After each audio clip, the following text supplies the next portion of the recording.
Hello, and welcome to Buddha Zen Wisdom. It's wonderful to have you here today. We are dedicated to supporting you every step of the way on your journey to better health and well-being. Today, we're diving into a topic that many people often think about, especially as they grow older: walking and blood sugar management. It's something that can seem so simple, but is it truly the miracle solution everyone thinks it is? Does walking really help control your blood sugar? Or is there more to the story than just putting one foot in front of the other? Let's take a closer look. Aunt Sun's story, Walking with a Purpose. Let me introduce you to Aunt Sunday. She's 61 years old and, like many people, had her recent health checkup. During her appointment, her doctor informed her that her blood sugar levels were slightly elevated. The news was a wake-up call for her. She had heard that walking was a fantastic way to control blood sugar and improve overall health, so she decided to give it a go. Without much thought, she began walking every day, setting a goal of 10,000 steps each day, believing that it would be enough to keep her blood sugar under control.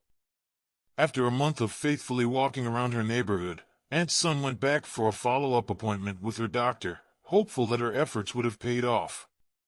However, when the results came in, she was shocked to discover that her blood sugar levels hadn't dropped as much as she had hoped. "But I've been walking every day," she thought to herself, feeling disappointed and confused. "Why isn't it working?" Frustrated, she decided to talk to her neighbor, Uncle Jean, who was a bit older and had dealt with his own health issues in the past. He listened to her story with understanding and then said, "Aunt Sun, I think walking alone might not be enough. Have you heard of other methods that are more effective?" This intrigued Aunt Sunday. What could possibly be more effective than walking, she wondered. This question got her thinking, can walking alone really control blood sugar effectively? Walking, is it enough to lower blood sugar? Walking is a simple, low-impact form of exercise that many people find enjoyable and easy to incorporate into their daily routine. It's accessible to just about everyone, regardless of age or physical condition. It seems so effortless. Just put on your shoes, step outside, and go for a stroll. But when it comes to controlling blood sugar, is this really enough? Research has shown that physical activity in general is essential for managing blood sugar, especially for those with conditions like type 2 diabetes or prediabetes.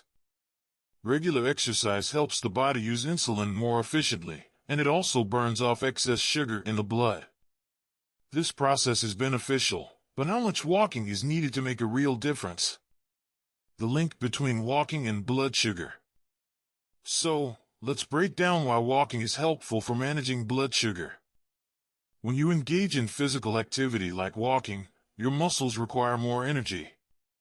They get this energy primarily from glucose, or blood sugar, which is used to fuel the muscles. When you walk for extended periods, your body burns up some of that glucose, which can help lower your blood sugar levels. In addition to burning sugar, walking also helps improve insulin sensitivity. Insulin is a hormone produced by the pancreas that allows sugar to enter cells, where it can be used for energy.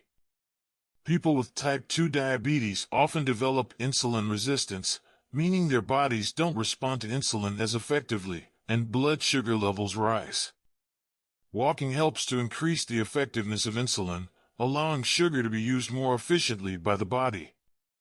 But there's a catch: not all walking is created equal. The amount of walking you do, as well as the intensity, plays a crucial role in how effective it is at lowering blood sugar. A leisurely walk around the block might not be enough to significantly impact blood sugar levels. It's important to aim for a brisk walk that raises your heart rate and keeps you moving for a sustained period.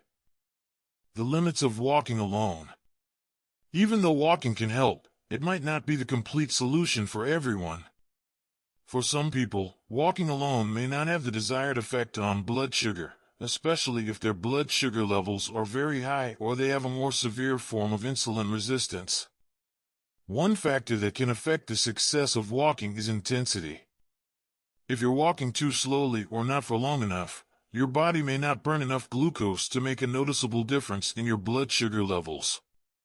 To really make a change, you need to walk at a moderate intensity, something that challenges you a little bit but is still sustainable. For instance, you should aim to walk briskly enough that you're breathing faster but still able to hold a conversation. Many people find it helpful to walk after meals, particularly after a carbohydrate-rich meal. This can help control post-meal blood sugar spikes, which can be a significant issue for people with diabetes. However, timing is important. Walking too soon after a meal or eating too many carbohydrates before walking can have less of an effect. How does walking compare to other methods? While walking is good for your health, it's not the only way to lower blood sugar, and for some, it may not even be the most effective method. Let's take a look at other strategies that could work even better. 1. High-intensity interval training, HIIT. High-intensity interval training, HIIT, is a form of exercise that alternates between periods of intense activity and rest. The idea is that these short bursts of intensity help the body burn fat and glucose more effectively than steady, moderate exercises like walking. Studies have shown that HIIT can be more effective in improving insulin sensitivity and lowering blood sugar levels than traditional moderate-intensity exercise. Now, I know what you might be thinking, HIIT sounds exhausting. But don't worry, you don't have to be an athlete to benefit from this type of training. Modified HIIT can still give you excellent results. For instance, you could alternate between walking briskly for 30 seconds and then walking at a more leisurely pace for a minute, repeating this cycle for 20 to 30 minutes. 2. Dietary adjustments. Exercise is important, but diet plays an even larger role in managing blood sugar. What we eat directly affects our blood sugar levels, and making healthier food choices can significantly improve blood sugar control.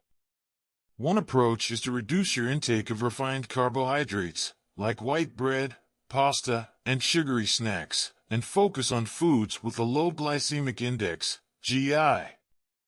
The glycemic index measures how quickly a food raises blood sugar levels. Whole grains, legumes, and non-starchy vegetables are excellent choices for stabilizing blood sugar levels. Another helpful dietary strategy is intermittent fasting. This involves cycling between periods of eating and fasting. Some research suggests that intermittent fasting can improve insulin sensitivity and lower blood sugar levels. If you're considering this approach, it's important to consult with your doctor, especially if you have other health conditions. 3. Weight management. One of the most significant factors that influence blood sugar levels is body weight. Carrying extra weight, especially around the abdomen, can increase the body's resistance to insulin, making it harder to control blood sugar. Even a modest weight loss of 5 to 10% can have a dramatic effect on blood sugar control. Combining walking with a healthy diet and weight loss goals can offer better results than walking alone. Lifestyle factors that influence blood sugar. Aside from exercise and diet, there are other important factors that can help you manage your blood sugar effectively. Stress, for example, can cause spikes in blood sugar due to the release of stress hormones like cortisol. Finding ways to manage stress, such as practicing meditation or mindfulness, can help stabilize your blood sugar. Sleep is another crucial factor. Poor sleep can negatively affect blood sugar regulation and insulin sensitivity. Ensuring you get enough restful sleep is essential for maintaining healthy blood sugar levels. Final thoughts, finding the right approach for you. So, after all this, what is the best way to control blood sugar? The truth is, it's not just about walking. While walking can be helpful, it may not be enough on its own to manage blood sugar effectively. For many people, combining walking with other strategies, such as high-intensity interval training, healthy eating, weight management, and stress reduction, will be much more effective in the long run. Remember, managing blood sugar is a lifelong commitment. It requires consistency, discipline, and a holistic approach. Each person is different, and what works for one person may not work for another. The key is to find a routine that works best for you and stick with it. Don't be discouraged if one approach doesn't work. Adjustments can always be made. Your health is worth the effort. Thank you for joining us today at Buddha Zen Wisdom. We hope this information has been helpful to you. If you haven't already, make sure to subscribe so we can continue to share more valuable tips and wisdom with you. Stay healthy, stay happy, and remember, every step you take is a step toward a better life.